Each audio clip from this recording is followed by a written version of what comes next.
habari za wakati huu, karibu tena.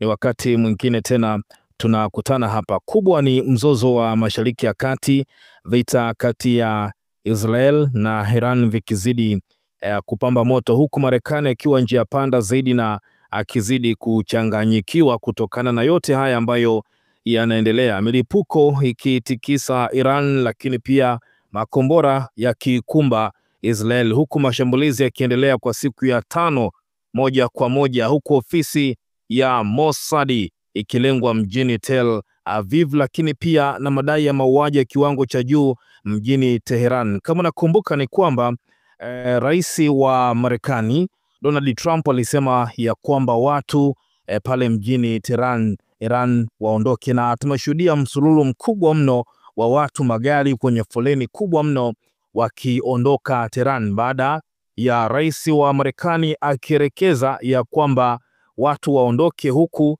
Israel ikiendeleza mashambulizi Tehran. Leo Israel pia wameshambulia sana Tehran, lakini wakati wakizidi kuendeleza mgomo katika mji mkuu wa Iran baada ya rais wa Marekani kutoa wito kwa watu milioni 10 kuondoka katika mji huo, bado huku upande wao mashambulizi makubwa mno yalikuwa yakiendelea. Makombora kutoka Iran yamezidi kuitandika Israel, lakini kubwa ni kwamba kitengo cha ujasusi cha Israel, Mossad, makao yake makuu yameshambuliwa. Israel imepigwa makao yake makuu ya kitengo cha ujasusi, lakini baada ya yote haya kutokea, Marekani ni kama imevurugwa.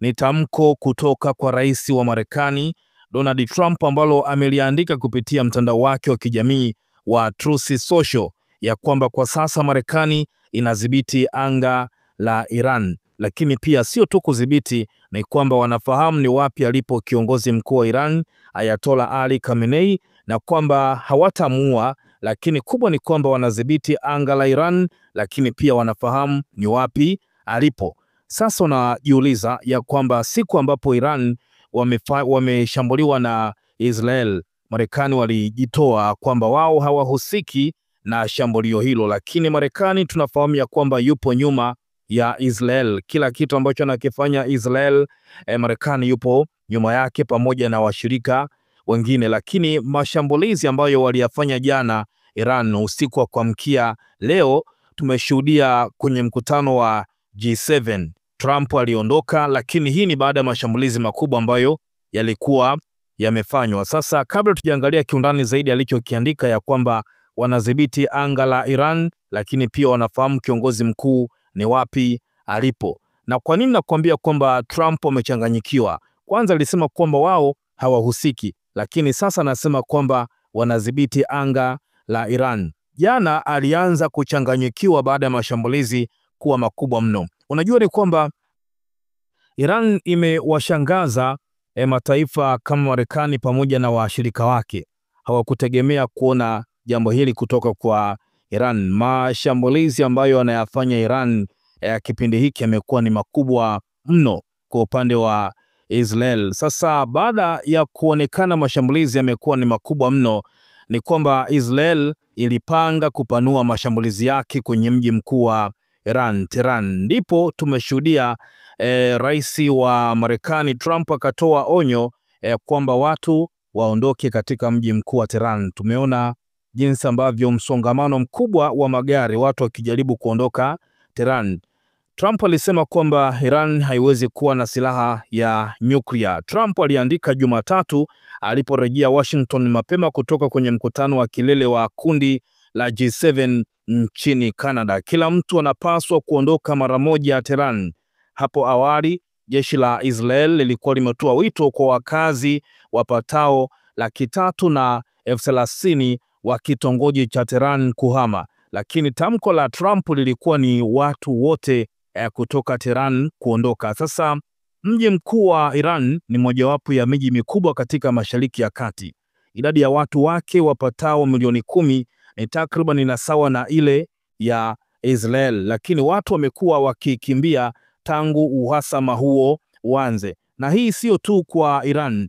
Nimetazama na kushuhudia video nyingi sana, ukiangalia Israel wamefunga anga. Hakuna ndege ambayo inaingia, hakuna ndege ambayo inatoka. Lakini kwenye masuala zima ya usafiri wa majini tumeshuhudia meli za abiria, hali ikiwa ni tete. Watu wengi pia wanakimbia Israel kutokana na mashambulizi ambayo yanazidi kutokea. Naam, sasa baada ya watu kuanza kuondoka, turudi hapa Tehran. Watu baada ya kuondoka, tumeshuhudia Israel ikitekeleza mashambulizi mengi sana, lakini kubwa lingine ni kwamba licha ya kwamba Trump alitaka watu waondoke Tehran, nimekuambia kwamba ni kama anazidi kuchanganyikiwa. Alizungumzia pia mpango wake mkubwa wa kuhakikisha kwamba vita vinasitishwa kati ya Iran na Israel. Ni siku ya leo mapema kabisa asubuhi, baada ya kutoka kwenye mkutano wa G7, alizungumza. Trump alisema kwamba analenga kuchukua hatua bora zaidi ya usitishaji mapigano kati ya Iran na Israel, akiongeza kuwa anataka mwisho wa kweli wa mzozo huo. Matamshi hayo ya rais wa Marekani yanakuja katika siku ya 5 ya uhasama kati ya Iran na Israel. Sasa haya ndiyo ambayo yamekuwa yakiendelea kufikia sasa, ambapo Trump alizungumza kwamba anataka vita vimalizike kabisa. Watu mjini Tehran wakaondoka, barabara zikafurika, lakini pia Israel ikafanya mashambulizi mchana. Sasa kubwa ni hiki ambacho amekiandika Trump usiku wa leo, kama nilivyokuambia kupitia mtandao wake wa Truth Social. Ameweza kuandika ya kwamba Marekani inadhibiti anga la Iran, lakini pia wanafahamu ni wapi alipo kiongozi mkuu wa Iran. Na hii ninasema ni kwamba huenda pia ni njia mojawapo ya kutaka Iran huenda asitishe mashambulizi ambayo anayatekeleza dhidi ya Israel, ambaye ni mshirika mkubwa mno wa Marekani. Sasa kupitia mtandao wake wa Truth Social, rais wa Marekani Donald Trump alichapisha hapa maelezo mawili, taarifa mbili nikimaanisha. Sasa katika hizi posti mbili ambazo unaziona hapa ambazo aliziposti Trump, posti ya juu Trump anasema kuwa wanadhibiti anga la Iran, huku akisifia ubora wa vifaa vya anga vya Marekani ambavyo licha ya ubora wa vifaa vya anga vya Iran, lakini haviwezi kuwa vifaa bora kuliko vya Marekani. Lakini posti ya chini anasema kuwa anajua alipo kiongozi mkuu wa Iran, ila hawatamuua, ila anatoa onyo juu ya Iran kushambulia raia au jeshi la Marekani, kwani uvumilivu wao kama Marekani unakaribia kuwashinda. Sasa tusubirie kuona Iran nini atafanya zaidi usiku huu, ambapo baadhi ya maeneo tumeona mashambulizi yakiendelea. Lakini hili onyo kutoka kwa Trump ya kwamba anadhibiti anga la Iran, tuone je, watasitisha mashambulizi na watakubali kufanya mazungumzo. Lakini hii inaonyesha kwamba ni wazi ya kwamba Israel imezidiwa, mpaka Marekani sasa ameamua kuingilia kati rasmi na kujionyesha sura yake rasmi. Hapo awali alisema ya kwamba hausiki, lakini sasa tunaona ya kwamba ni wazi Marekani yupo nyuma ya Israel. Sasa tusubirie kuona, kaa karibu na sina mengi, nitakujuza hapa tujue nini ambacho kitatokea baada ya Trump kusema kwamba wanadhibiti anga la Iran, lakini pia wanafahamu ni wapi alipo kiongozi mkuu wa Iran Ayatollah Ali Khamenei, lakini hawatamuua, ila wanajua ni kwamba ni wapi alipo. Safari hii Iran wameionyesha dunia kwamba wana nguvu pia, na wameshambulia kwa kiasi kikubwa mno, kiwango ambacho hata Israel hakutegemea kama wangeshambulia. Ni kwa nini Marekani anasema kwamba wanajua Khamenei ni wapi alipo, lakini hawatamuua?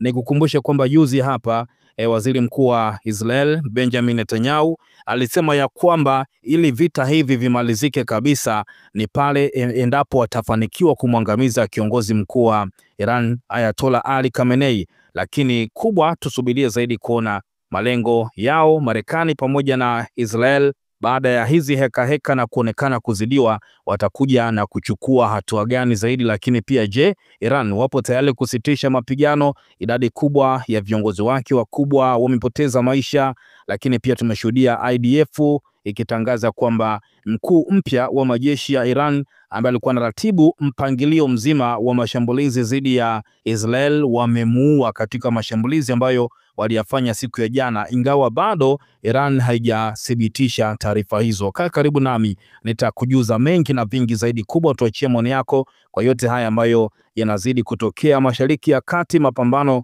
yakizidi kuwa ni makali zaidi, na usiku huu Iran imeanzisha mashambulizi kidogo kidogo kuelekea Israel, lakini tusubirie sasa kuona baada ya Trump kusema hivi muda mchache uliopita, je, Iran watasitisha mapambano au wataendelea kumkandamiza vizuri kabisa Israel? Shana sisi maoni yako.